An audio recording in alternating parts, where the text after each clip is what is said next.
onside ball controversy that happened at the end of Monday night's Detroit loss to Seattle is still a hot topic, and Lions coach Jim Caldwell is instructing his players not to talk with the media about it. Here's what he said.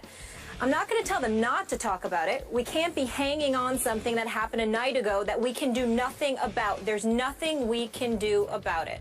Very true. Herm Edwards is still here with us. Do you like the way Jim Caldwell handled this controversy during and now after the game, Coach?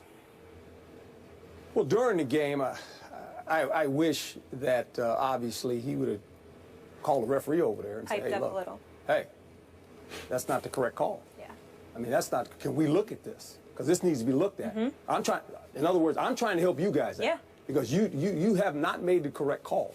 Okay? So you need to look at this before you decide what you're about to decide. And how would have got his attention? However, if I'd had to walk down in the end zone, throw a red flag, do something, but say, hey, come on over here. That is not the correct call. Okay? And advise the official, you're about to put yourself in a bad position. I'm trying to help you now as the head coach. Okay? Well, that didn't get done.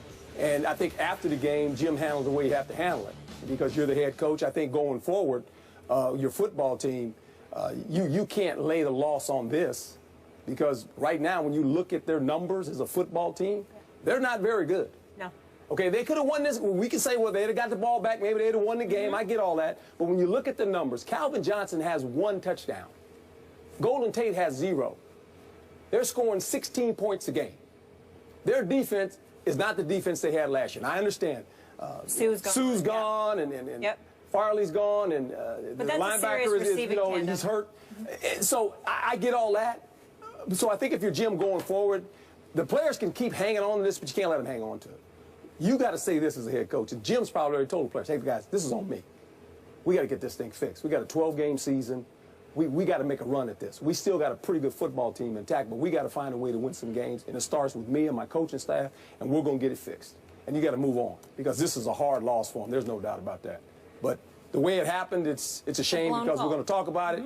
We know the officials were not in position or to call it correctly, and I'm surprised the officials didn't huddle up and say, hey, look, let's get this thing right, because this is wrong. But Jim could have brought it to their attention, knowing that I know the rules, and the rules say that you cannot bat the ball out of the end zone, period. And it's kind of ironic because in 2013, this happened with New England and San Diego. There was a batting call by in a game, and then Seattle had one, believe it or not, against San Francisco, where they batted it out of bounds. Okay, but they're batting it out of bounds, not through the end zone. Yes, but here's the deal. What struck me right away when it happened, I said, well, that's a foul. But was even more mystical to me is like, you never teach a defensive player to bat a ball. No. You always go after the ball. Now, if you go after the ball and you miss it and it goes out of the end zone, it's one thing, but you fall on the ball. When it's a fumble, defensive players are taught to fall on the ball. Some of them will actually pick it up and run for a touchdown. I wonder who that was. Okay? Yeah. But you go for the ball. You don't never knock it out of bounds or try to knock it out of the end zone. You don't do that defensively.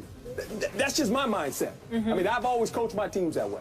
You go after the ball. You try to take the ball away from the offense. And when it's on the ground, go get the ball. The only people you ever see kick it out of the back of the end zone is a punter who misses the snap, he wants the safety. Or maybe a quarterback who loses the ball and just kicks it out. You take the safety. Say, we'll take a safety. Okay, whatever we got to do. Real quick, any way they didn't know the rule? I don't know that. You got to ask them that. I don't know. I'm not going to sit here and try to second-guess coaches and their staff. Stephen A. You play to win the game. And I'm going to give you the jingle. Hello. That's the jingle, Stephen A. There you go, baby. You got it right. You know, don't press send. Yes. All of this stuff, Skip, that we point to, courtesy of our man, Coach Herm Edwards, speaks to a vivacious, a demonstrative personality, which Jim Caldwell could have used Monday night. This is why I brought it up. Okay. Skip, forgive me for laughing, but I'm kind of imagining Herm Edwards, of all people, on the sideline. And that play takes place in clear violation of the rule. And Herm Edwards just standing there like Joe Cool, like, what's going on? That ain't going to happen. I'm going to be in the end zone. I'm going to get a foul. They're going to call a foul on me, Stephen A., because I'm going down to the end zone. Something's going to happen, you know? And this is where so much was made of Jim Caldwell that it's not necessarily always a good thing. This is one of those instances, Skip, where dare I say, we would have preferred Jim Schwartz as the coach at that particular moment. Maybe. I'm not saying that he's not better for the Lions, because I definitely think that Jim Caldwell is better for them than he was. But I do think it's important to point out that a guy like Jim Schwartz would have been going ballistic. Yeah. He'd have lost his mind. Okay? And that's what needs to happen from time to time. But in the end, to me, Skip, all of this is irrelevant. Coach, all of this is irrelevant. Here's why. When you look at the Detroit Lions, Coach threw out the biggest two statistics, and he needs to add a third. He said Calvin Johnson only had 1 touchdown. He's no longer Megatron. We call him Calvin Johnson now. He said that Golden Tate doesn't have a touchdown. And the only thing he didn't add is that where's the running game? Because I don't see that either. No. So if you don't see a running game, and you can't see Megatron, and Golden Tate can't be Golden Tate because Megatron ain't Megatron, what's Matthew Stafford? Exactly what he looks like right now. And all of those things being considered, Skip Bayless, they got Arizona, Chicago, and Minnesota next on their home turf. Do you realize that if the Lions win 2 of 3, they're still 2-5? Yeah. Okay, so let's quit over. talking about the Lions. Their season's over. Stephen A. Smith, I vehemently disagree that this is all irrelevant, because the shrewd operator that you are on this show, you've done it again. You've gotten away with sweeping under the carpet what is relevant here. Your Seahawks should be 1-3 heading to Cincinnati on Sunday. No gimme at Cincinnati, even though I think Seattle's right now a slight favorite. But I don't know. I'm starting to lean toward picking the Bengals in this game. But my point is, it was a robbery. Once again, the NFL looks awful. Yeah, the Lions got robbed. That's what happened. Skip. Hey, Skip. Hey, what? I understand robberies are robberies. But that implies that the Seattle Seahawks are robbers. You ain't robbers unless you get caught. Oh, they didn't get so caught. They got away and with so the as robbery. a result of that, I mean, excuse me, the record in the NFC West at this particular moment in time says 2-2.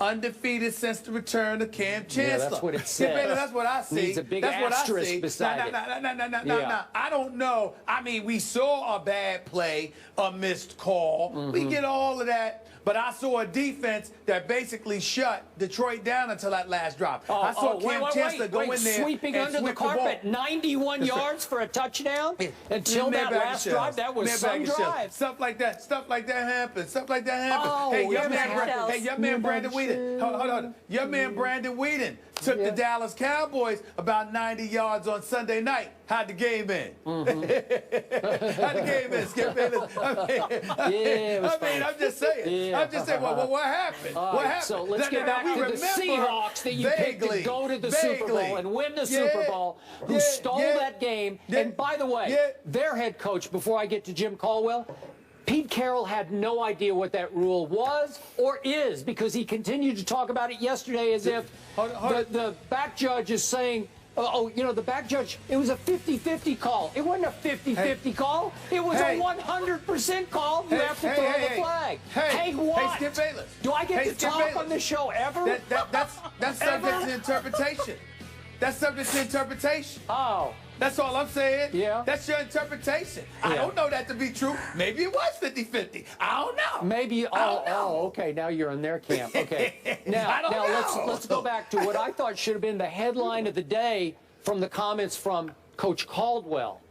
Coach Caldwell says that he saw the field judge, not the back judge, with his flag out in his hand, waving his flag like he was preparing to throw it, or to at least alert his compatriots on his ref crew, hey, and Jim saw it. That's what he said. I saw him waving the flag.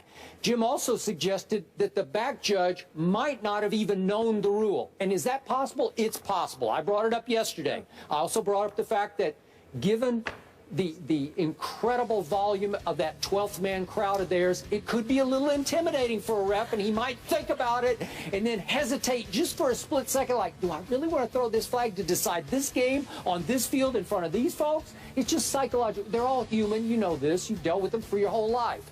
And so did he hold it just a second and then think, no, I can't do that?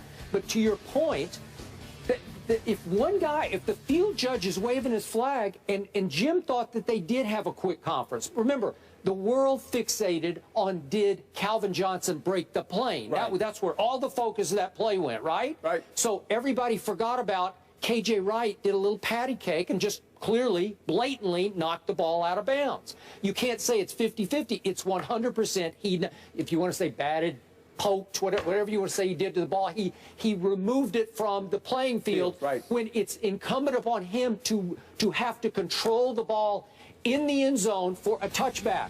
Because if he lets it bounce again and it goes sideways, Detroit might just fall on it for a touchdown, right? So that's why you cannot knock the ball out of bounds.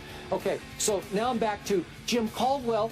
If Herman Edwards sees one guy with his flag out waving it like this, Herman Edwards is running to the end zone. I'm going to get a foul. I'm going to get a foul. You're going to get a foul, but it might be a good foul because you might save the game for your Detroit Lions or whoever your team Well, was. I think what I've always tried to do, and the officials are in a tough spot. They are. I've always said this about officials. They never have a home game, okay? They never have a home game. And they got a tough job. We all have tough jobs, but I never try to put those guys in an embarrassing situation. I'd call a head referee over and say, okay, hey, look, that's fine. let's look at this. All right. I said, here's the deal. You have to make some kind of a statement. Yeah, you got to make a statement. Now, you got to, where all of a sudden the camera's on you, and you're telling the head, you're having a conversation, and that stops all this. It slows everything down. Hey, wait a second. And then you're telling the official, hey, look, we know the rules. I know you guys know the rules. That's a foul. And make him look at you and have a conversation, so at least they don't spot the ball and say the game's over.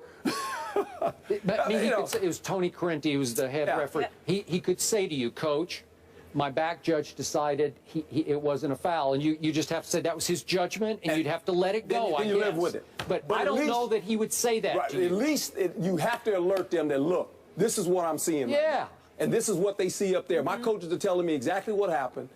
Can we look at this? Are you sure? Are you positive you want to do this? Because obviously, under the rules, it's not reviewable because it's a judgment call. But they're looking.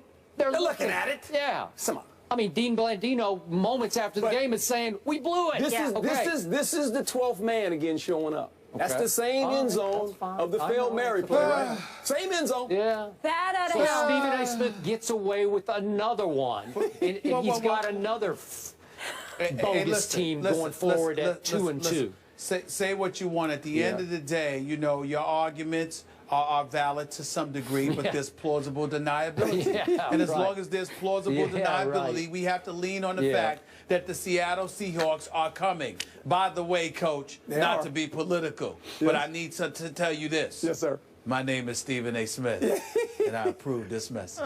Gotcha. Detroit versus everybody. Fired up, Skip. I love it. Really. Skip's nervous right now. He's not. He's angry. The last time Greg Hardy faced the Patriots, he sacked Tom Brady. Herm Edwards has a personal relationship with Hardy there, and he's going to react to Hardy's return to the NFL in just a bit.